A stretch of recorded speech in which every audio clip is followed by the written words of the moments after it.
Aí nossa fábrica pegou fogo. Vocês estão faturando quanto hoje? Sellout 7 bi. Eu entendo tanto desse negócio que fez muito mais sentido eu vir pra cá do que viver outras coisas fora.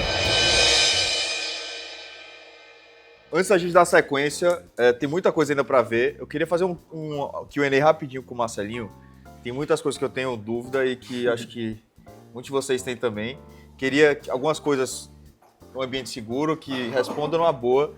Aqui, Marcelinho, a gente tem o Conselho 100, que você faz parte desde o começo junto com a gente. Sei que às vezes você está devendo, né, comparecimento, mas tá aqui a turma Gá, tá com a gente desde o começo. Tem também o Conselho Under 24, que agora é a Next, que é a galera mais nova, a galera até 24 anos que ainda não entrou no negócio, ainda não tem negócio. Tem a turma do Business, que o objetivo é gerar negócio, fazer negócio e também tá junto. A minha irmã falou um negócio que eu achei que é o mais louco de tudo que eu acho. Isso aqui, que vocês construíram isso aqui.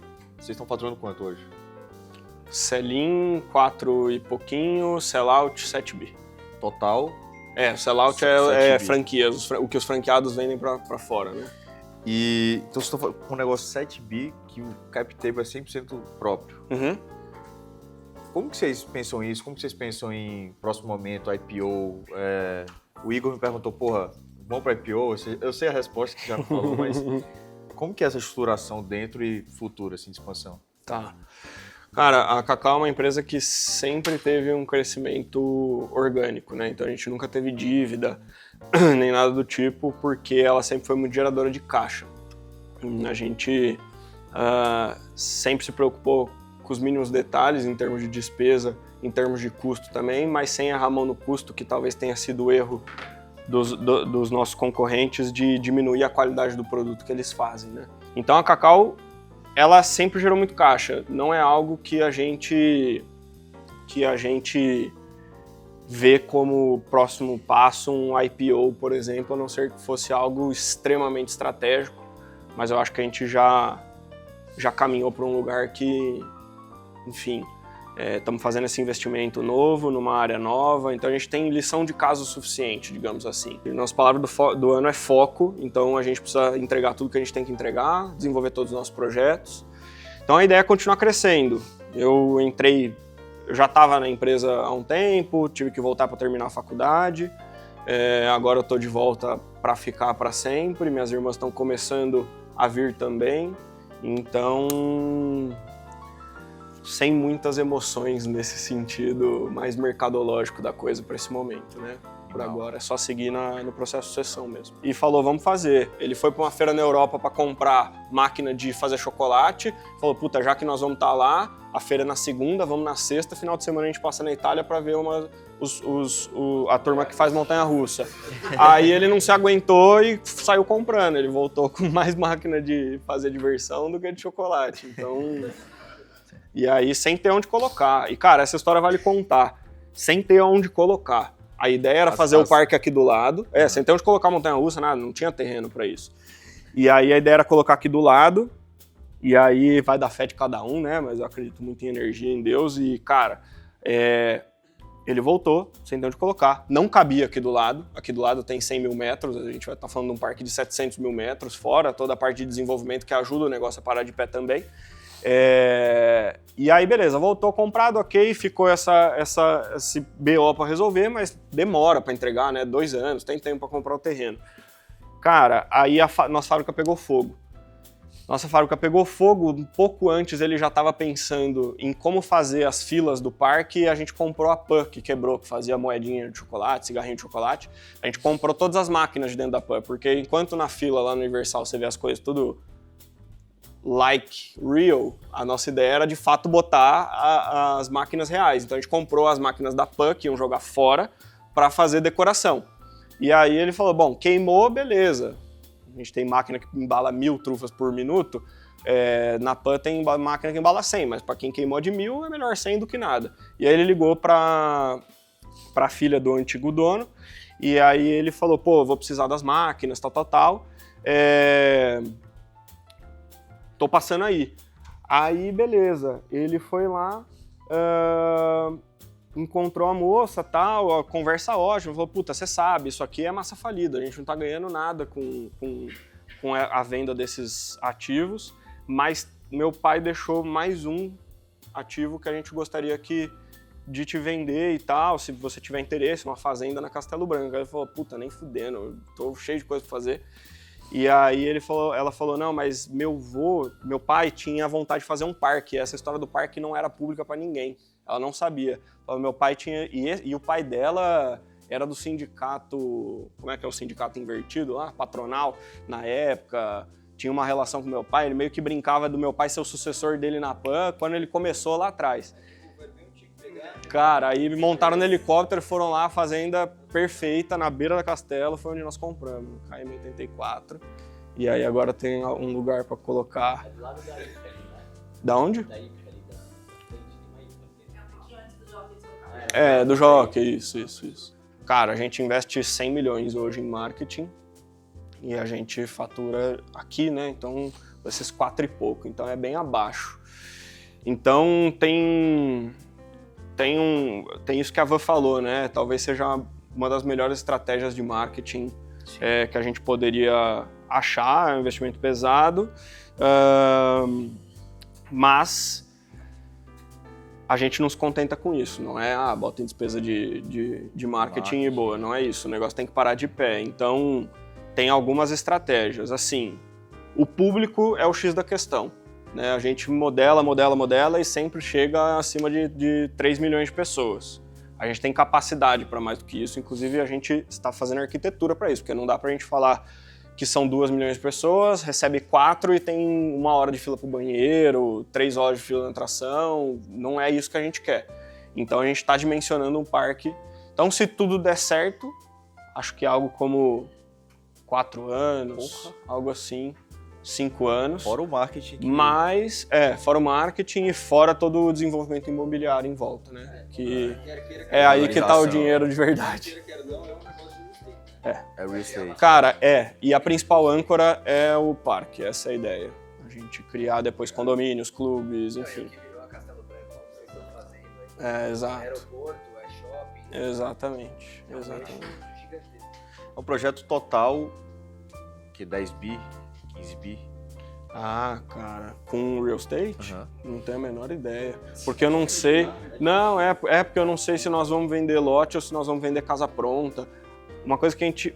De novo, design, né? Meu pai não quer uma casa.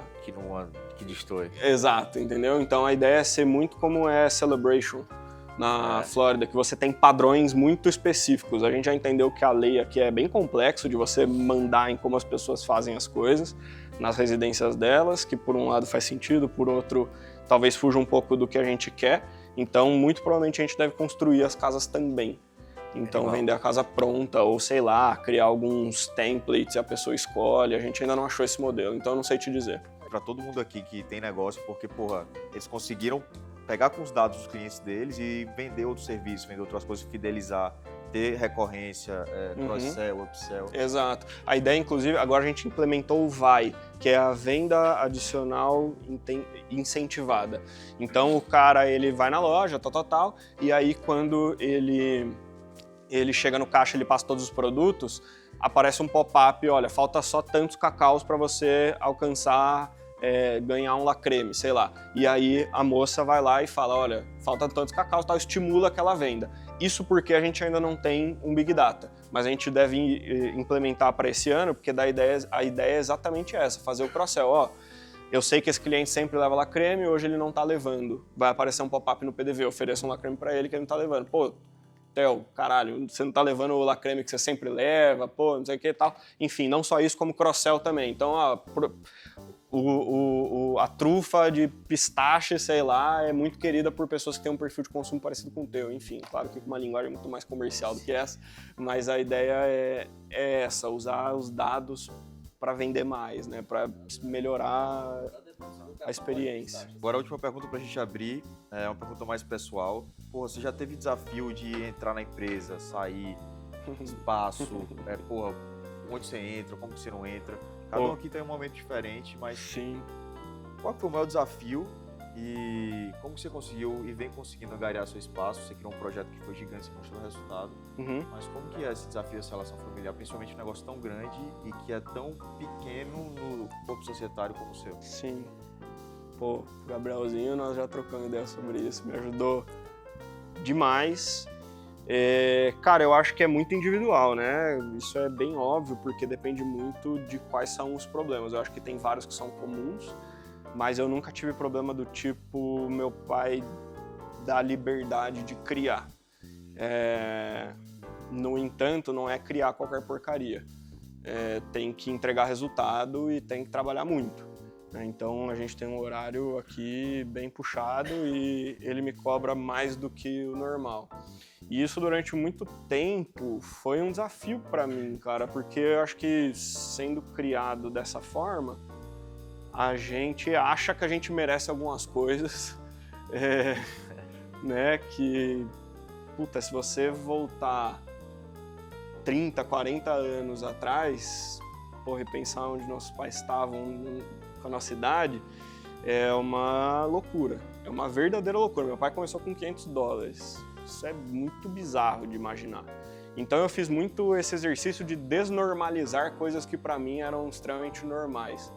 Passar férias não sei aonde, fazer não sei o quê, entrar aqui e as pessoas ouvirem o que eu tenho para falar, entrar aqui e pedir alguma coisa as pessoas obedecerem, e eu olho pro lado e falo, caralho, eu pedi a mesma coisa que esse cara, eu recebi informação na hora e ele tá penando até agora. Então as relações de trabalho mudam naturalmente. Você saber usar isso a seu favor, ainda calçando o sapato da humildade, acho que é o grande desafio.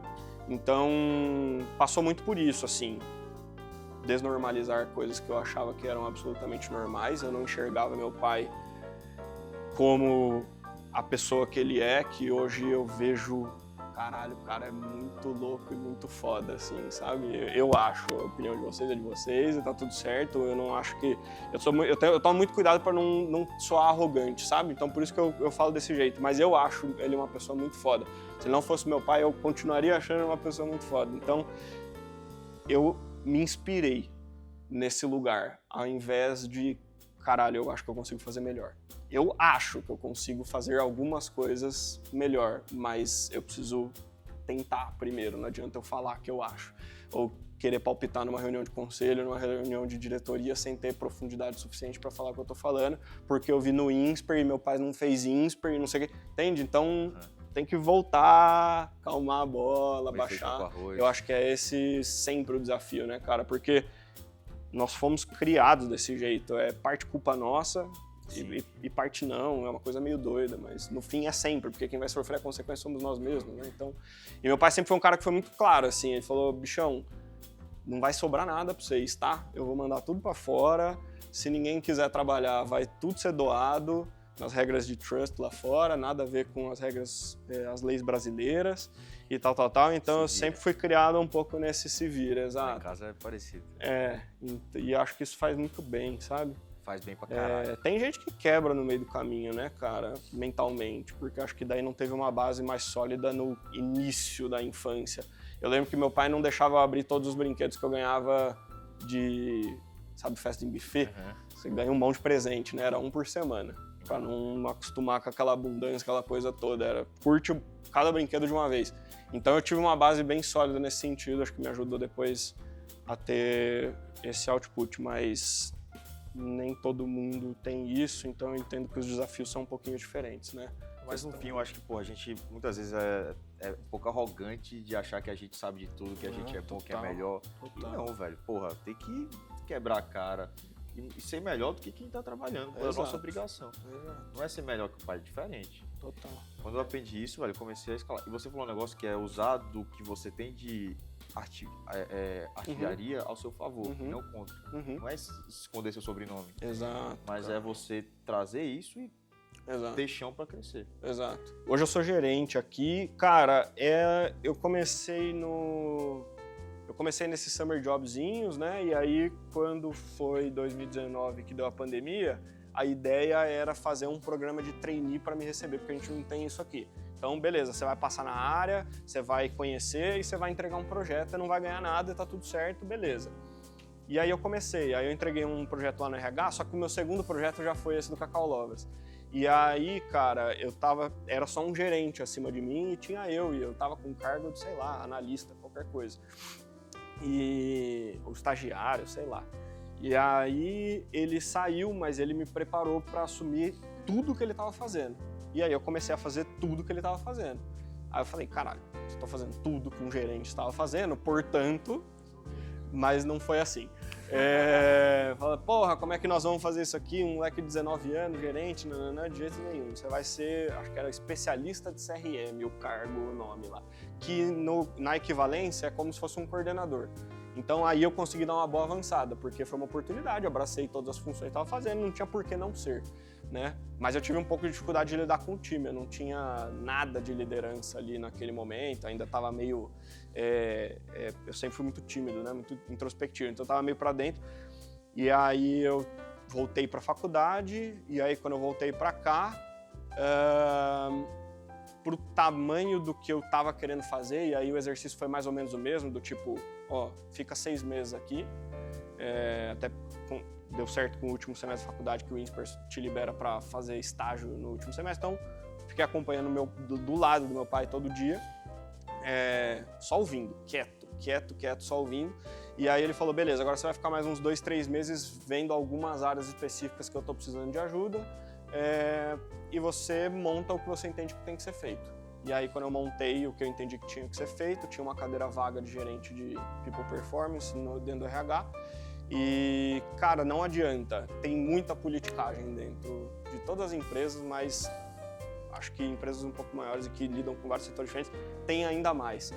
E trazer alguém de mercado para fazer o que tem que ser feito, a pessoa ia ficar total na geladeira, porque os meus pares têm muito tempo de casa e eles são um pouco mais conservadores.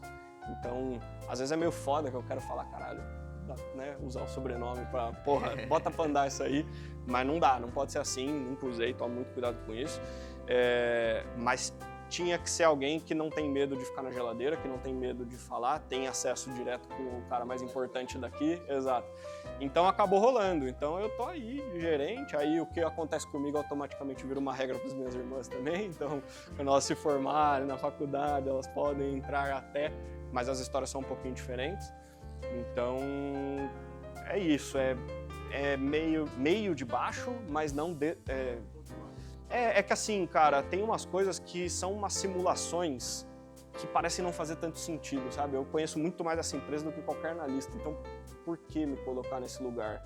Vivi talvez o suficiente disso, né? De que, caralho, eu senti a dorzinha ali de você, de ver processos errados acontecendo e você tem que se virar pra fazer de um jeito diferente, mas ao mesmo tempo o que gera um estímulo em mim, já que eu cuido de People Performance, de saber exatamente quem performa, quem não performa, quem tem que subir, quem não tem que subir, na hora certa. Porque a gente perde muita gente porque o mercado vem aqui e leva por 50% a mais. Caralho, o que o mercado está enxergando de 50% a mais essas pessoas que eu não estou enxergando? Uma questão de miopia, a gente precisa avaliar melhor essas pessoas. Então, está sendo muito bom porque eu tenho uma visão do negócio como um todo também. Dentro da nossa família, a gente tinha muito essa dúvida, se eu ia para fora primeiro para ter outras experiências ou se eu vinha direto para cá. Dadas as nossas condições, a gente entendeu que eu tinha que vir para cá, mas não é muito... não tem um padrão, né? Acho que, de novo, depende muito da criação.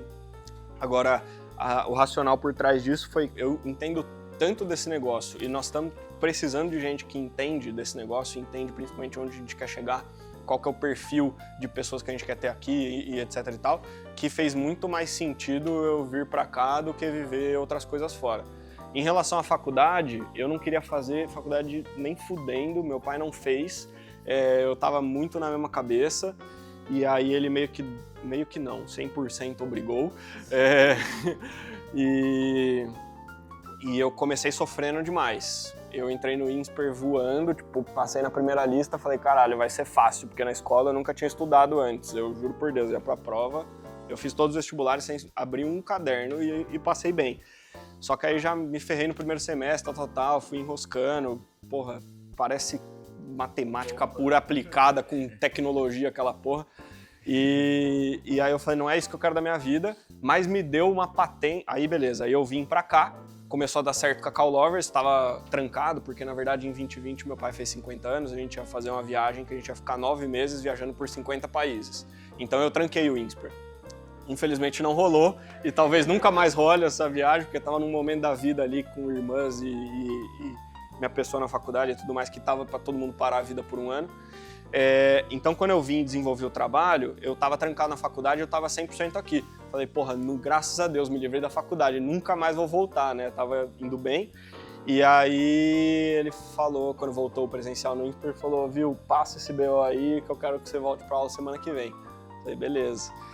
Então, foi bom porque eu voltei com um olhar completamente diferente para a faculdade. Também tem o fator do Insper ficar mais fácil nos últimos anos e serem matérias que fazem mais sentido, né? Menos teóricas. Mas o que foi do caralho é porque eu sofri demais. Demais. Então, se eu pudesse falar o porquê que o Insper foi bom para mim ou a faculdade, me deu muita resiliência, bizarro. E as pessoas me enxergam muito diferente. Então, esse período que eu falei que eu fiquei 6 meses aqui colado lá do meu pai, era pra eu estar na Itália, no intercâmbio.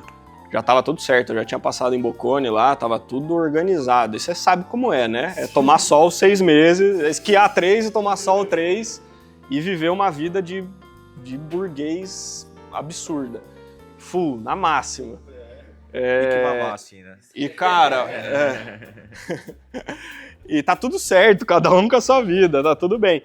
Mas, assim, eu ouvi Cara, foi muito louco isso. Na última ou penúltima semana de aula, o João Adib foi lá no Insper e aí eu fui cumprimentar, que a gente se conhece de outros episódios.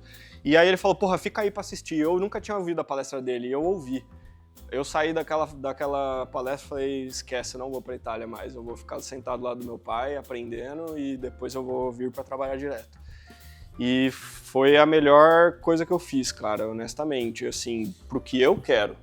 E tá tudo bem, quem não quer, isso aí. Mas eu acredito que esse é um caminho, sabe? Você quer ser um sucessor, ponto. É isso, sim. Ah, cara, você vai deixando de ser moleque nos olhos dos seus pais e vai virando homem, né? Então... Valeu, galera. Boa!